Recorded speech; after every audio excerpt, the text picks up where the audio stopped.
If you're following any of the bigger Facebook groups dedicated to Richie Blackmore, I'm sure you heard about Cooky.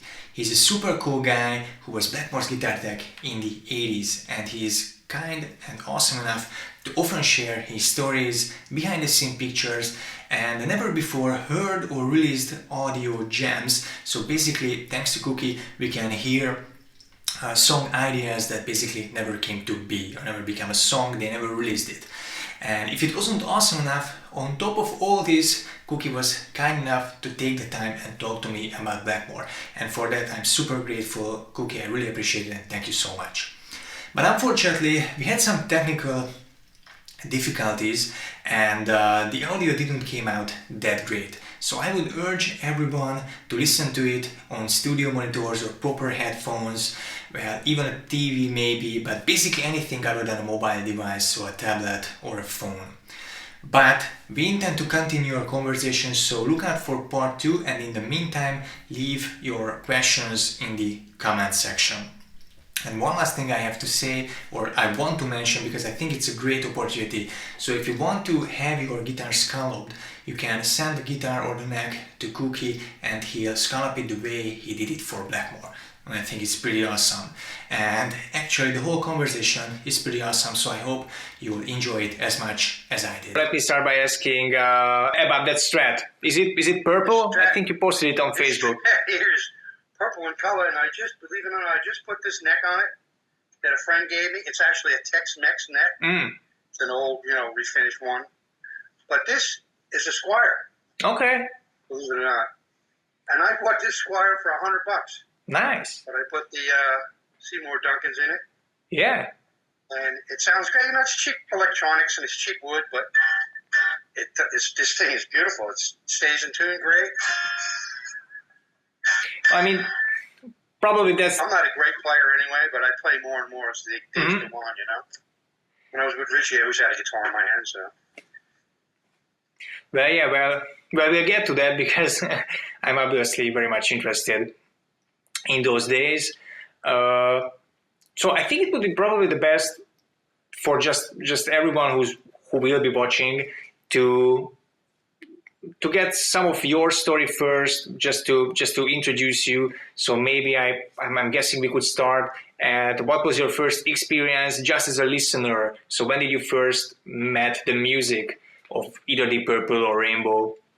Well, I was into music since the Beatles came out, but I used to work for club bands at a high school. I was working with my father. He was a chef. And, obviously I didn't like working at night because all my friends would be out partying. But I started working for bands. My brother was in a band. I started working with him. And a couple other brands. This guy, Angelo Gallo, very big in town here. He was a good guitar player. Matter of fact, his first band was Bobby Rondinelli. So they had a big band called Railway and Gun. And I started working for Angelo's band years later after that, called Gibraltar. But, I met some famous people. The keyboard player was from The Illusion, which was a big band in Long Island here. They opened up for Jimi Hendrix even. Nice. They have 3 albums out.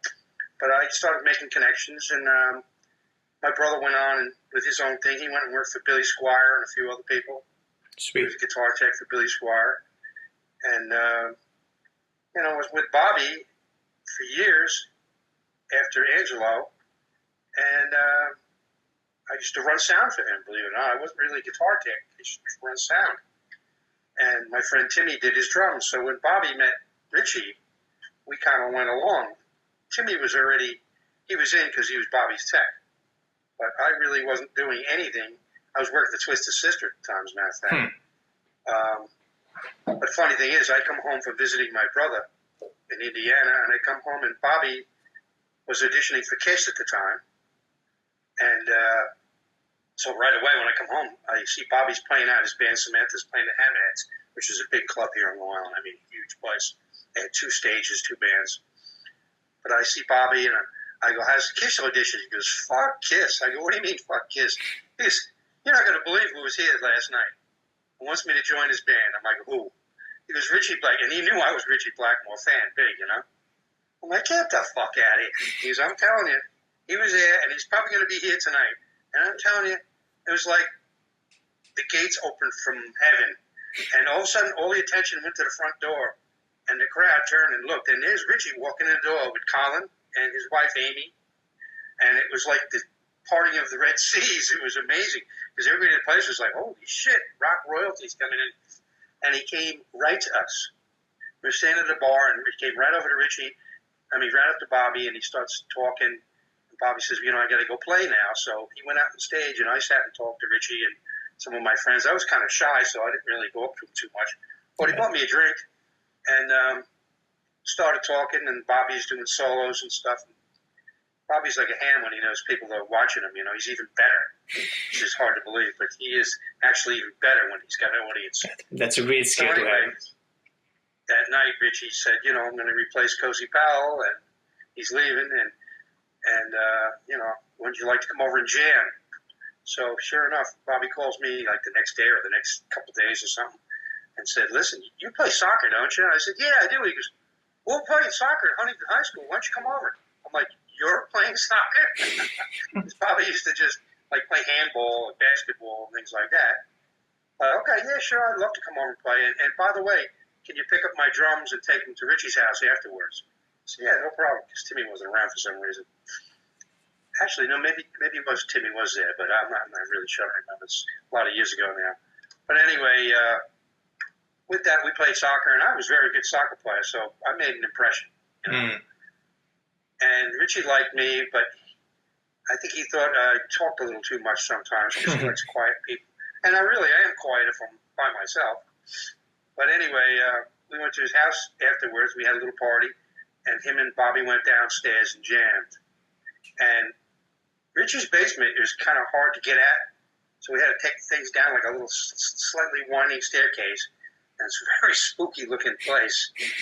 And the funny thing is, there was a second staircase that went nowhere. And me and my friend Timmy looking at it going, wow, that's weird. But anyway, they played, and they went over really good. And the funny thing is about it, after they were done, they both farted, which is hysterical because Richie farted first and then Bobby farted. And they were like laughing. They're like, okay, we're going to get along, everything's good. Yeah. And we went upstairs and we hung out for a while. But, he says, I got a show coming up in Castle Donington. And he was asking me if I played guitar. And I play guitar, but I'm not very good. So I wasn't going to tell him I played guitar. Meanwhile, I was doing guitars for Twisted Sister. But evidently he needed somebody right there to go to Castle Donington, but I didn't realize at the time. So I didn't get hired. That was in August. I didn't get hired until March when they decided they really needed somebody. And when that happened was that they played a club on the Difficult to Cure tour, a couple warm-up gigs, and Richie broke the wrong guitar. Yeah. I think you already mentioned it, but tell the story, yeah. That was the sunburst? Was just trying to help out, and he knew it was a sunburst guitar, and it was dark, and he just grabbed the wrong one. And Richie, halfway into it, he looked down and saw which guitar it was, and he was like, oh, no. But he followed through and smashed it, and Timmy grabbed it and saved it and put it in Bobby's case, and I think Bobby sold it years later or something, Richie loved that guitar. It's like a shame. But they realized they needed a guitar tech, because Fergie had left a while before that. He wasn't really getting along with somebody, I don't know. Might have been his wife. But and Richie had some time off for a little while there. So when it came time to the tour, they went out on that tour, and he broke the guitar, and they finally gave me a call. And I went and saw him up in Albany, but I didn't really get the call until the night before they played, right after L.A. in California. So they did up in Canada and went across the country. They probably did about 4 or 5 shows. Came down the West Coast, and they did L.A., and my friend Timmy called me at 4 in the morning. I just got home, worked for Twisted Sister, and said, if you want the gig, be in San Diego tomorrow, because I know this other guy is there, and he's trying to get the gig too. So I went, borrowed $400 from my parents, and I went. I got there, and the rest is history. And the funny thing is, at first, I didn't really know much about Richie's gear. 13 amp fuses in his amp. I had no idea about that in the plug. So one time his amp blew out, and I couldn't figure out what was wrong. And the production manager's yelling at me, and he goes, it's the plug, it's fuse. So, okay, I figured it out. And what really saved at the end of that tour was I was already invited to his wedding. So since I was invited to his wedding, okay, we're going to come along to Canada to go do Straight Between the Eyes. And really, from then on, we bonded. And we became good friends. And I used to drive him home when I'd see him out at night. He didn't drive. Yeah. I'd see him out somewhere and somebody would drop him off. And I'd see him. He was like, I'll drive you home, Rich, no problem. And we became good friends. I took him to the airport once in an ice storm, and his manager liked that because I got him there in time. It was really scary. Really scary. But that's how it started, And he took me into his dressing room. I think it was after the third show I was there. It was Raymond, the production manager, said, listen, you just sit and watch for a while. Don't even do anything. But the first night of the show, of course, I see Richie going on stage. He goes, oh, how you doing? What are you doing here? I'm like, I come here to work for you. He goes, oh, okay, good. He went up on stage and played. And 2 days later, I think it was, in Salt Lake City or somewhere like that, they invited me into the dressing room, and Richie hands me his guitar, number one. Here, tune it. And I hadn't a tuner or anything. I just tuned it by hand. I handed it back to him. He gets it, and he starts going through the chords. He goes, looks at me very strange. He goes, it's in tune. I said, isn't it supposed to be? He goes, well, I've never had anybody that could do that. I said, are you serious? And, funny thing is, I had, some lessons from a guy on how to take care of guitars. This guy, Al Falcone, who lives in Germany now. He's a good friend of Bobby's and mine. And he gave me, a quick little lesson on intonation and little things, Mm-hmm. And it helped. And then, of course, I met Doc, and he taught me a whole bunch of stuff. Yeah. Richie knows a lot about guitars, too. Richie Richie taught me a lot of stuff. So I started, like I said, I put the guitar in tune. He couldn't believe it. And he put it against the tuner, and it was right on the fucking money. Nice. And within a couple of weeks, he was like, here, I want you to we have a bunch of guitars here. Just break-up guitars, just cheap Japanese Strats. Scalp a neck for me, and I want to be able to play it a little bit before I smash it. And I started doing that, and I got good at it. So that's when we really bonded. And he started trusting me, and I made sure everything went right, Richie's the easiest guy in the world to work for, believe me. He just wants things done his way. He's the boss. It's his money. Yeah. I think every boss is like that. For sure. When he asks you to do something, he means now. So Yeah.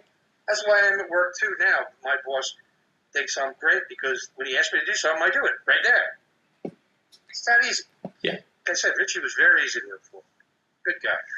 I mean, that's nice to hear because obviously the word out there is full of negative Blackmore stories, how he was moody and such, but I always kind of felt that, but I guess this was a situation that people found them in. But the more I read and more I talked to people who know him, everyone says that he's the nicest guy in person if there's a good atmosphere. Yeah. Well, you got to know when to approach him and when not to. I guess like so. Anybody else. Makes sense. Just like Eddie Van Halen, he found out the hard way the first few times. He used to go up to him as a kid and, hey, man, let me see this. Can you do that? And it's like, listen, just leave me alone. I'm eating my dinner, Like at the Rainbow, he'd be John Bonham talking. And this young kid saying how great his band is. And Richie just look at him like, get the fuck, can you get this guy out of here? And that's how it started, That's what he told me anyway. I wasn't there, so I really don't know. That's LA life, Exactly, and I guess I would think that people living, or I mean, ordinary people, or just not celebrities who are living amongst or around celebrities, like in New York or LA, would get accustomed to this and both get that sort of starstruck urge to pester their heroes. But it probably is hard to say no when you see your hero. Of course. Well, I mean, but Richie's the kind of guy, he doesn't want to chit-chat.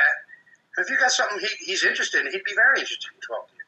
Like big tits or soccer. Great topic. No, but he just, he's interested in what he's interested in. He don't want to hear about guitars. He hears that from everybody. Yeah. He don't want to hear... I mean, if you get him in the right situation, you can talk to him about anything, believe me. He's a fun guy. If he has a couple drinks, he's very loose, and he's very nice guy. In the daytime, he's very spacey because he's thinking, Mm. And he's he needs to wake up a little more. Personally, I'm wide awake in the morning, so. Well, that's great. Well, man, I've been to I've been to a bunch of Blackmore's night shows, but there was one in Prague 10 years ago, or even probably more than that. And Candice, at the end of the show, kind of said in the mic that we would like to all have a party, so we're going to have the after party at such and such pub, so whoever wants, come along. It's like, I was thinking about going, but then I thought that's probably the worst scenario to meet your hero. So I mean, if I were to run into him in the streets, or maybe a situation would arise where there could be genuine conversation to be had, I would be up for it. But just standing in line in a bar, I know I would hate that situation in his place. So I kind of understand that most people are trying to force a situation when meeting a celebrity or someone who they adore, and it just kind of sours it. But see, that's just like me now. I mean, he only lives maybe 10 miles from me. I know where he lives. I could go over there anytime, but I give him his space. You know, he's a private guy, and I leave him alone. He's happy with his wife, so yeah. You know. And I think his wife probably feels a little threatened by his friends in the past, because a lot of his friends got him these girlfriends. You know? But I mean, their job. But she was on the other side of the whole machine that hooked up Richie with, I guess, eager fans from the other gender. So I just saw Paul Morris the other night. I went and saw his band. He's in a band with Scott Hazel, who was Richie's guy for a little while long after I left. He was just a friend. He sang in a couple of Blackmore Nights albums, but they have a band together called Old School Rock now, and Paul Morris plays with them at times. But I was talking to him about Richie, and you know, Richie's mellowed out a lot, I'm sure. So basically, the story you told was in 80, 81-ish, so right before Straight Between the Eyes, Between Difficult to Cure, so that's 80, 81. Mm-hmm. How was your job on the tour? So you basically you were responsible for all his guitar gear, or guitars, amps, some pedals. And his wardrobe. Well, all right, that's important too. His dressing room is very important, believe it or not. In fact, we had, on the rider, it says right in it, we have to have a locking dressing room. Yeah. And I get the only key. And that's a big problem in Europe. In America, it's not so bad, but I don't know, you'd almost think they didn't have locksmiths in Europe. I don't know, I don't get it. But we almost canceled a few shows. Like, well, I don't have a key. Well, we're going to give you security guys. No. Security guys are the ones that steal his shit. Believe me, I've wrestled with many of them. I had to wrestle a Marshall Major Air out of some guy's hands once. But in Colorado, he was stealing. I mean, he threw it in the audience, but I had to wrestle it back. And this guy's huge. I'm like, dude. And I finally had help, and I got rid of it. But those are the people that like to steal things. Yeah. You can't trust anybody. And Richie's guitars, in my time, they never got stolen, with the exception of the one time on his birthday when we recorded Jealous Lover. I put, after the session was over, him and Amy were very much in love, and they got in a taxi to go back to the hotel, and I put his guitar in the trunk. And that was the last we saw of it. It was acoustic guitar he had, Framus, I think, or something. I forget what it was. Okay, so it wasn't a Strat, okay. Yeah, so, you know, I always made sure that never ever happened when I was on. Believe it or not, I used to carry the guitars with me wherever we went. We went to Japan, so it's 1 and 2, always with me, always. If you look at that one video for Under the Gun, there's a video, you can see part of session where they show a speaker, it's in the bedroom. And there's the guitar amps, the guitar case is sitting right next to me. I had all his guitars. Everywhere I went, and Richie used to, like a little practical joke on me, see how much we can make you carry through an airport. I had his 2 top guitars, plus at one time I had like 15 Smasher guitars, plus my own suitcases, and I'm going through here, and I'm doing it. That's the funny thing, but it's a sight to see, you know. It was fun. Richie never really did too many practical jokes on me because I guess I wasn't too much fun to make fun of. Whereas Colin, you'd constantly, he was always wanting Colin up. Because, I don't know, I guess he thought he doesn't like anybody that looks like they got it too easy. You know what I mean? Okay. Whenever Richie saw me, I was working, and I think he noticed that. Mm-hmm. You know, I'm just sweating my ass off trying to get things done, and last minute trying to get things settled for him on stage and everything. Because we had a big problem with like the buzz. This guitar buzzing, the single coil pickups, so we had a whole routine we went through all day long, playing with the ground, trying to get an electrician to get a right ground. All of a sudden, the sound's gone. So I just sit on the front of the stage with the guitar wide open, holding the strings while they played with the noise, and all of a sudden it was like, and all of a sudden, it's gone. It's like, holy shit. There were some shows we did that we couldn't get rid of the buzz completely, and those shows weren't good because he noticed it right away. He used to say to me as soon as he got the show, "How's the buzz?" Well, it's okay. It's playable or whatever. That one show he got sued for in New York at Palladium, his roadie Fergie, I think, was too busy driving him around, and nobody really checked the buzz, and the power of main distribution was right underneath the stage. So he got up, AC/DC played, he got up and played for about, I don't know how many minutes, but he couldn't play. He was just too loud. It was just, Yeah. I'm like, you can't do that. It's like, listen, you try to put up with it. Ricky's very sensitive. He's very serious about his music. He certainly can't play Catch the Rainbow or anything like that, Definitely. Yeah. I mean, how was one of the things I wanted to ask, because I have a modded major replica, and it kind of picks up radio signals from, I guess, from another town over. So, but if some of the neighbors are listening to the radio, I can hear that when I'm not playing. So I wanted to ask you, what have you guys done with the hum? So it was all the electricians at the venue with the power coming from the sockets, or? Yeah, because, his single coil pickups, all his guitars are grounded, first of all. They got like a copper grounding in them or whatever, which I've been trying to do on one of my guitars. They did one really good and the other one didn't come out good at all. Actually do it with aluminum foil, but I have copper that I use. So it's copper foil inside of the body? All inside the body, yeah. And Doc had all kinds of little tricks he used, you know what I mean? Like I said, the truss is, it's all metal, it's all around you. Usually if you face a certain way, it's not so bad. It's very minded. But there's just, like a lot of places in France, there's no ground. Or at least it seems like that anyway. And we had a show in Paris in '81.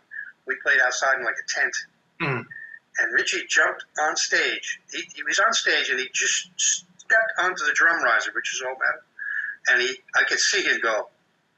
And he comes around to the amps to me and he was shaking. He's like, I just got the worst shock of my life and I didn't even touch anything. He just stood on it. So after the show, we measured between the mic, what do you call it, the snake? Yep. And the drum riser. It was 277 volts. Crazy. And thank God he didn't sing, Yeah. I don't know why they didn't find that in the beginning, unfortunately, this can kill people, so that's tragic. So the guitar pickups were not really. I mean, as far as I understand, in the 80s, he did use some single coil size humbuckers from Bill Lawrence, or weren't they humbuckers? Hot rails. We used hot rails. We didn't use quarter pounders. We used hot rails. Yeah, and hot rails from Bill. Quarter pounders in those ones he make now, but not in my day. And we had Bill Lawrence pickups, but they're all double, like a humbucker. Yeah. So the hot rails was the Bill Lawrence, or was it something else? Both. Bill Lawrence and Seymour Duncan. The Seymour Duncan Bill too. Lawrence was number 2, which is the guitar he uses as number 1 now. Mm-hmm. And number 2 had same as my guitar here. Hot rail. Oh, I can see it. Yeah. All We right. had those done in '87, I think. And did that help with the eliminate the Yeah, humbucker? they helped us to a certain extent. Okay. When you had real bad situations, nothing could help. But yeah, they did help a lot. Okay. But because like that number 1 originally had Schecter pickups in it. Oh yeah. Which I have in my guitar now. Nice. But yeah, there's a big difference. Big difference. But like I said, the problem is it's that loud volume. The Marshall major head with the eyewall, it's super loud. I used to set up in front of the bands when they, like in outdoor show. You have a whole bunch of bands opening for you, and they got their little 50-watt Marshalls, and they go ring, and I'm behind them going, and people turn around like, shit. I mean, it's at least 10 times louder than they are. It's amazing. We have a big stage volume. Yeah. And you mentioned number 1 and number 2 guitars. So how many guitars did you take on tour usually? 3 or 4. Okay. But we always, like I said, we always had a bunch of smash-ups. Yeah. Like, 3 or 4. We had this number 1 and number 2 the whole time I've been with him. And then he had a number 3 that had an alembic Stratoblaster in it. That was a 70s. He hated that guitar. He threw that in the audience a couple times, and I had to get it back. He used that on Eyes of Fire with the alembic Stratoblaster, and he tried to use the EPO a little bit. Oh, yeah. But never liked that guitar. We retired that. I don't know what happened to it. I guess he's got it in his house. And then we got the that little 80s one, the little 80s small headstock one, Dan Smith. We got that. I scalped that guitar. And then Doc was giving it to the electronics, and he cleaned it up a little bit. And he liked that guitar. We used that a lot, and we used to detune the top string to D. So he played like Fire Dance on it with Rainbow. Yeah. And supposedly that guitar was just sold for $25,000. Some guy in Germany. What? And the guy asked me to say, this is that guitar. And I did. It's in a museum now. So Okay. Along with a couple of my gold records. I had one for gold, one for Stormbringer, and I sold another one to Bern to a guy in Norway. But these other ones are in the museum. And, I was just thinking, because from I guess, the 80s onwards, he almost exclusively played white Strats. So no Sunburst anymore, no black, no natural. Do you know how it came around that he never bought anything as that? Just that last Roadwood got destroyed. So, but, he had a deal with Fender after I left. The funny thing is, he asked me to do something with Fender for him, so I asked them to make some necks for me. They actually charged me, and they actually told me to send them a biography of Richie. Meanwhile, this is right after Perfect Strangers came out. I said, "You want a biography?" I said, "There's nobody that plays Strats more than Richie and Jimi Hendrix or something like that." Exactly. And I go, "Well, who do you got?" And he's telling me, "Well, we got Eric Johnson." Yes, he's got him, and he's got Yngwie, and he's got Stuart Smith. I go, "Stuart Smith?" I said, "These are Fender Richies. I want you to ask each one of these guys who they idolize." Yeah. And I was kind of giving the guys some shit, but they did send me. They charged me like $45 a neck, and I got 4 necks. But now Richie's supposed to got a deal with them because they make his signature guitar, and I've seen him with pictures of rosewood necks and rosewood bodies and stuff. Not rosewood, I mean Sunburst guitars, things like that. So he's probably got a bunch of them now. But he actually said to me once, "How come I don't have a bunch of guitars like all these people?" I said, "Well, for once, you give them all out. Gives them out to friends." And his production manager, Raymond, used to kind of think that he didn't want to be bothered with all these people. I remember the guy in Texas from Schecter Guitar coming to see Richie, and he had him thrown out. Okay.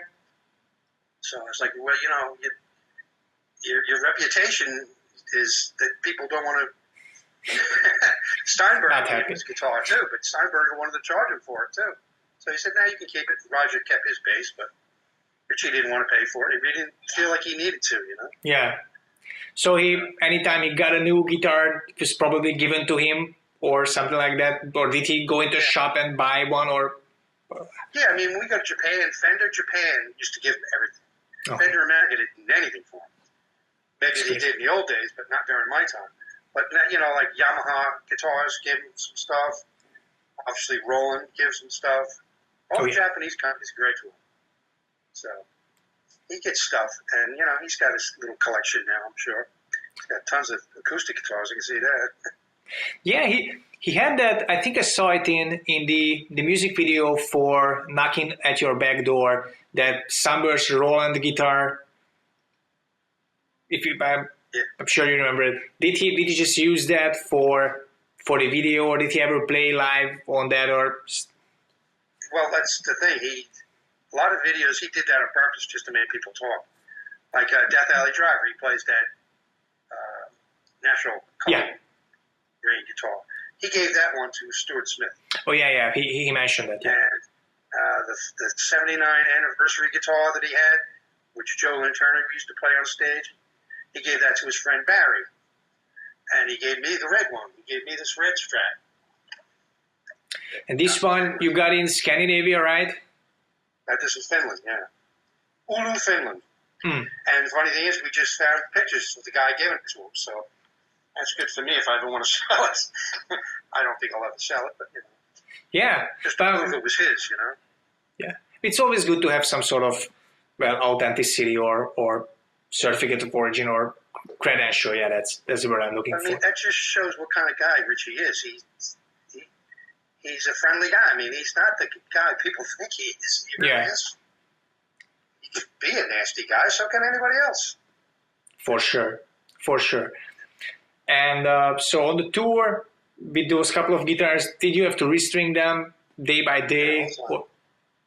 You know, the funny thing is, when I first started for Richie, all he had was really old strings. I mean, old. Some of them had rust on them. So I think it was the Perfect Strangers tour. I went to like a NAMM show or whatever it was called in Germany, and I see Picado strings. I'm like, holy shit! I want to talk to him. I looked at the guy, and he looked at me. I go, I'm going to make your day. And he goes, what do you mean? I go, you're not going to believe who I work for. He goes, okay, who? I go, I work for Richie Blackmore. I've been trying to get a hold of you guys for years. And he's like, well, we've been trying to get a hold of you. Holy shit. With that, I got friendly with them. We made a deal. Richie can have anything he fucking wants. And they started, he came to the show that night. I treated him like royalty. Richie was very nice to them. Let him backstage, got autographs, pictures, everything. And from there, we had a deal, and they used to send me strings, and I changed his strings every day from then on. Okay. And we never once broke a string on stage, ever. So I guess it also had to... Yeah, I've been playing this for a while. It's ready to go now, you know. Because I play with it all day just to make sure it stayed in tune. Now, tuning stability was, again, amongst my questions. So did you do anything special with the tremolo or graphite in the knot or something like that too? That's all stuff that Doc did. Okay. Doc had all kinds of theories on the guitar. Like when I'm putting the strings on, he'd tell me the certain strings, you wound them around the post. The A string, for instance, should have 4 windings instead of 3. He had all these little things, which Richie always, you know, he says he wants an edge with certain things. And like the scallop neck, makes it easier to bend strings and things like that. I have a graphite string trees on my guitar, and we had a graphite nut on some of the guitars. And he tried different things. He tried different pickups. Richie was always experimenting. I'd go to his house one day, and the guitars would totally change. He's got all kinds of things different on it. His Roland guitar, he hated that thing because it was just weird shape. He had me nail a triangle piece of wood just so we could hold it on his knee when he played it. You know, that's one of the reasons why I personally don't like a Les Paul. Because when you're holding a guitar in your hand like a Strat and you're just playing in your lap, it stays there. A Les Paul is going to fall forwards because all the weight's on the neck. So he did that guitar, and he hated the guitar didn't track very well. So he did, you know, we scalped the neck on it. We did all kinds of things. We did tried to make tracking faster, but Roland finally fixed that problem better. But he's got all kinds of little things guitar on his guitars are the furthest thing from stock there is. Virtually everything on it, even the tremolo bars, is modded out somehow, you know, bent or longer, or it's got a different thread. You know, there's all kinds of things. It's a 2-position switch or a 3-position switch, really, but he don't like the 5-position because he wants the big drastic change in sound. He's always playing blah, blah, but you know what? But it sounds to me that there is obviously a difference between the neck and the bridge pickup. But sometimes when I try dialing in a Blackmore style tone, I feel there's too big of a difference between my bridge and my neck sound. But when listening to him, you can hear when he switches from one to another, but it's not that great of a difference. They still have that sonic quality, both of them. Just one is obviously warmer, other has warm. So am I right? Absolutely. Okay. You know, Leslie West said that to me, watching Richie on stage at one of our early shows we did with Mountain. He goes, Richie's got that nervous habit, doesn't he? All the time. That's pretty funny. That's a funny guy.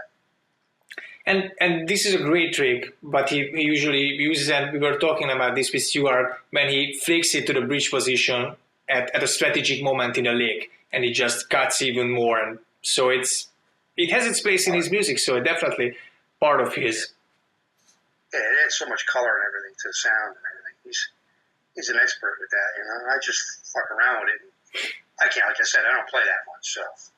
But he's, you know, it's funny because I used to sit behind his amp, Marshall Major, and it's got 4 KT88 tubes in it, and those things would glow. And I see other people play his guitar, and I'd never seen those fucking things glow like Richie. Richie, it was like it's all in the hands. You'd see him playing, and these things are flaring up. Especially when he really gets going, starts playing fast. Those things will glow, and I always expected them to blow up in my face. But I guess those amps did blow a couple of times, right? So, or speakers, or I heard something like that. Everything's modded. Everything. Yeah. His Marshall Major had, you know, extra output stage or whatever, and an input stage. Well, I don't even know. Yeah. I'm not really that into that. But I used to change the tubes every couple of days. Okay.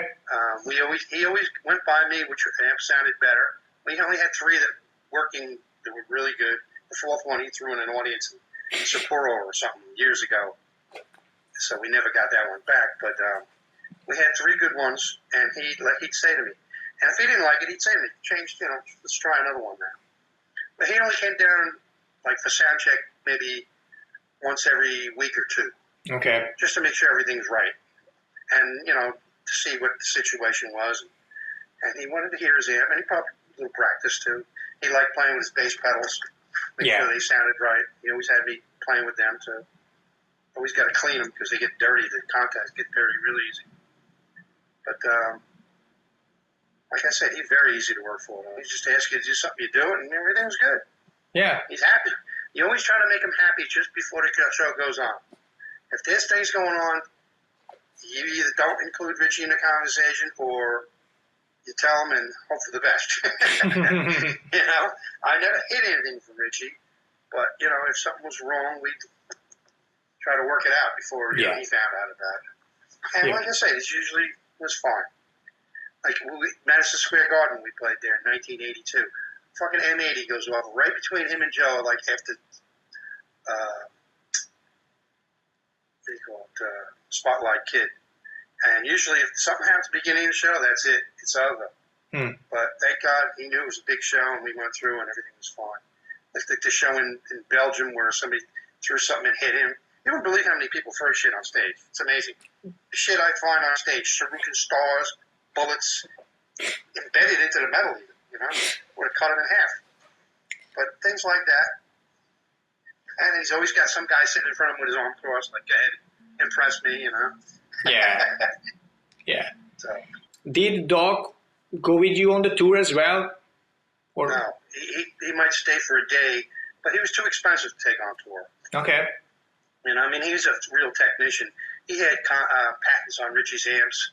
He had, you know, all the stuff with keeping guitar in tune. That was the whole Doc. Okay. He knew how to keep that freaking thing in tune. And there was a lot of little tricks, like my guitar here. It's got the 3-bolt neck. Yep. One of the first thing Doc does with this is my neck right here. The string runs very close to the edge. This needs to be glued in place. And I never did that.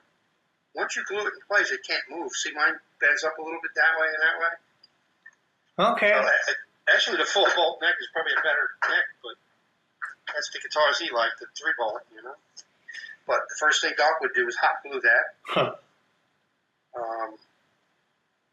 All kinds of little things. He taught me some of these pickups I used to put in the smash-up guitars just to stop them from screaming because they're really cheap guitars, you know. With a Marshall Major. Yeah. Heard every little noise. But we used to dip them in shellac.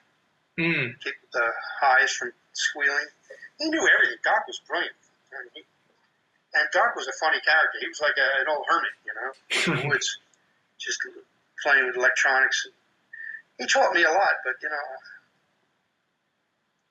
you could absorb so much, but hanging out with a guy like him was ridiculous. But like I said, we couldn't keep him on the road because he was just too expensive. He used to do a lot of work for Bruce Springsteen, believe it or not. He's telling me that Bruce Springsteen was saying his telecast is just, because he sweats so much, he played so many hours on stage, that his guitar was just sweating all the time. He actually, that's what he told me to do, that he drilled holes in the guitar so the sweat could go through it. What? That's the craziest thing I've ever heard in my life. It sure is. He goes, but it worked. Okay. That's all it mattered. It worked. So, crazy. Well, yeah, Crazy stuff. I obviously never knew Doc, but he was kind enough. Yeah. No, I said Doc was quite the character, believe me. Too bad he's gone. He's a big guy. Yeah, I'm sorry about that, definitely. Yeah, what I was gonna say is that he was kind enough to reply some of my emails like 10 years ago when he was still alive. So I really appreciated him just helping out random dudes, fans on the internet with some knowledge. And I really appreciate you doing the same thing because, Richie always like to throw people off in different interviews and wherever they can. Sort of, I guess it's a practical joke as well. Yeah, so it's really, I think it's amazing for... I like doing things like this, but, people looked up to me like I'm some big guitar expert. Believe me, I was just a lucky guy that got the job, and I did as best as I could. I'm no expert on any of these things. I mean, sure, I did things for Richie. Like his manager said to me years later, after Richie had left, he goes, I could use a tour manager. And I said, well, I've never done that job, Bruce. I don't know. He goes, I don't know if I can handle it. He goes, listen, you worked for Richie Blackmore. You can do anything, believe me. I laughed. Seems like a good point. Yeah. I never took the job. Well, it's all dealing with people, that's what it is. Yeah. I mean, I have some electronics background. Okay. And I'm a nurse, believe it or not, a fireman. Yeah. But I showed the guys at the firehouse like the letter from the Ontario Fire Department about the California Jam and things like that, and they're looking at me like, you were on the wrong side. we knew that. I don't know if we would have hired you. Exactly. Well, that wasn't me anyway. That's long before me. Well, we used to blow up the cabinets. We gunpowder though, not gasoline like they used that. It was crazy.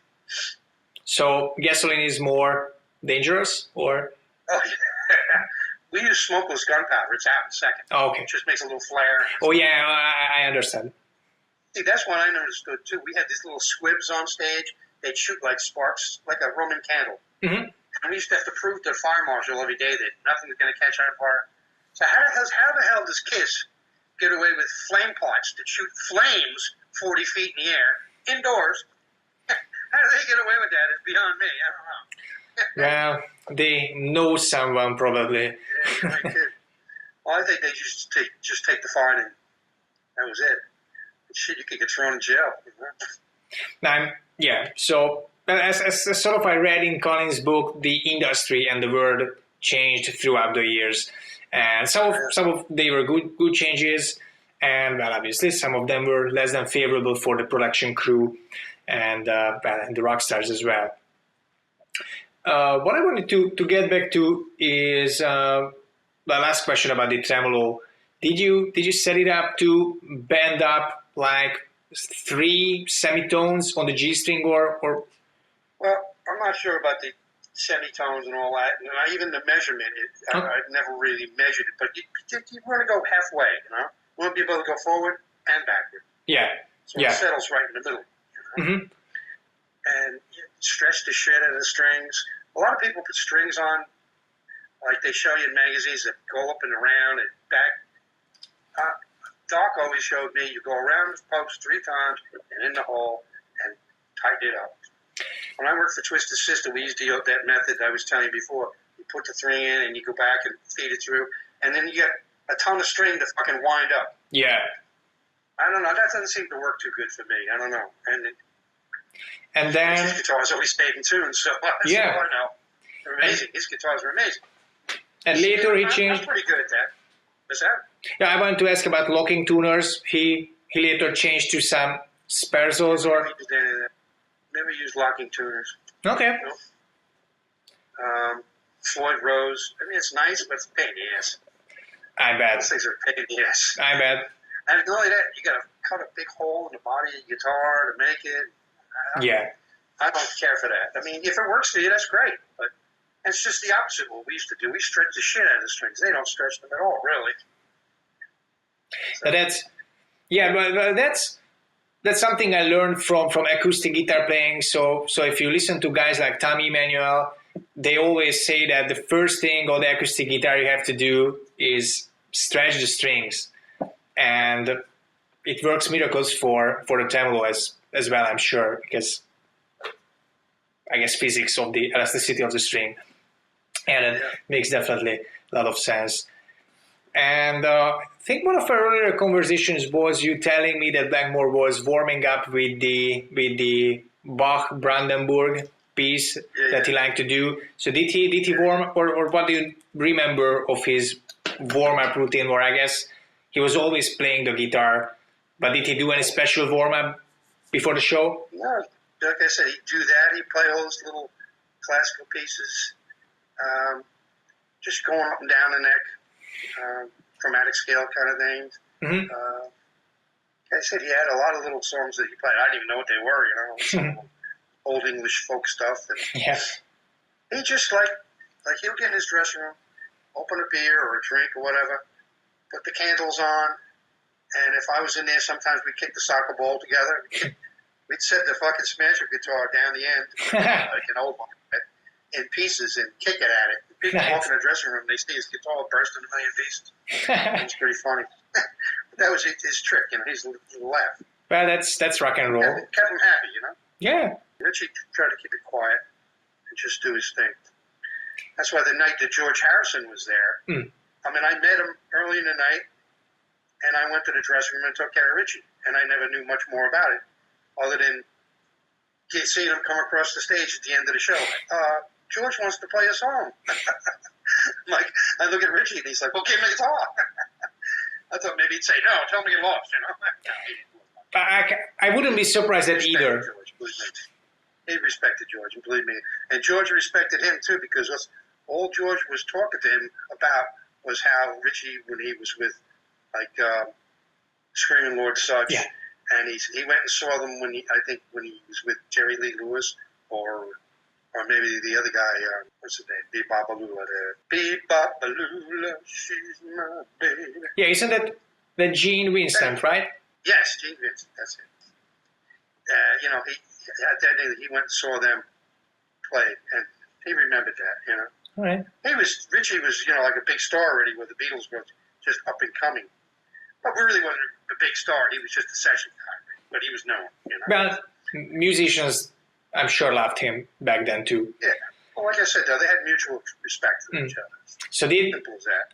So did Blackmore like the Beatles? Yeah. Okay. Absolutely. And I actually wanted to ask what I heard is that he was a big ABBA fan in the 80s. Yes. But what are the other music? Because I'm also sure that he listened to a lot of medieval and classical music, but what other pop songs? Because in the 80s, he really went in sort of a popular kind of direction with Street of Dreams, but Jolene Turner stuff. So what other bands were his inspiration? What do you remember? What did you guys listen to on the tour buses or anything like that? He just, I have a lot of tapes of his where he'd make party tapes, where he'd like to have a party and he'd just play his music all night. And it was really just regular popular stuff that's around nowadays. One thing that blew my mind was on the 82 tour, right in the middle of the tape, there was Jay Giles playing.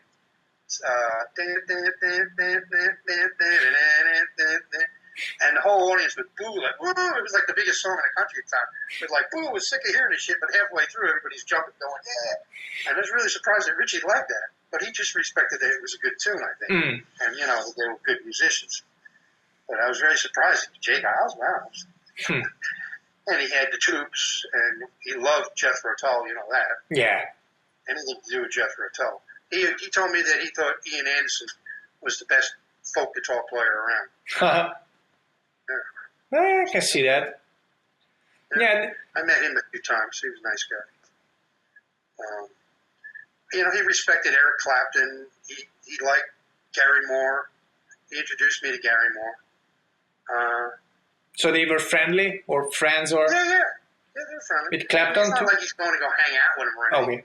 Okay. The one night in Copenhagen, I was with him, and Phil Lynott was there. We hung out all night. Phil Lynott and him were like, holy shit, they were crazy together. We wanted to go beat up everybody and just get drunk and have fun, you know. Calm down, guys. Phil Lynott was a big guy too, so he didn't. Really got along with him great. So he didn't necessarily hang out with other big guitarists, big stars, but they were sort of on good terms, friends with Clapton, I guess. Then you mentioned him. Yeah, and just some local guys around here. This guy, Guitar Pete Priscino. Barry, his friend Barry was a guitar player. Barry's dead now, but Barry's the guy that introduced him to Joe Lynn Turner, and was good friends with Barry. And Billy Joel. Billy Joel, obviously, he's a local guy, and I don't even know if Richie ever even talked much to him, but obviously he respects him. And they both came and performed for Barry on Barry's going away party. Barry was going away to jail, and they actually got enough money out to get Barry out of jail. Okay. It's a big cocaine thing, which Richie's totally against drugs. Yeah. But he knew Barry was a good guy, and he was just set up. Barry sold drugs to a narcotics officer. Whoops. But like I said, Barry was Richie's good friend, you know. Can you say? And Richie would do anything for his friends. It's simple as that.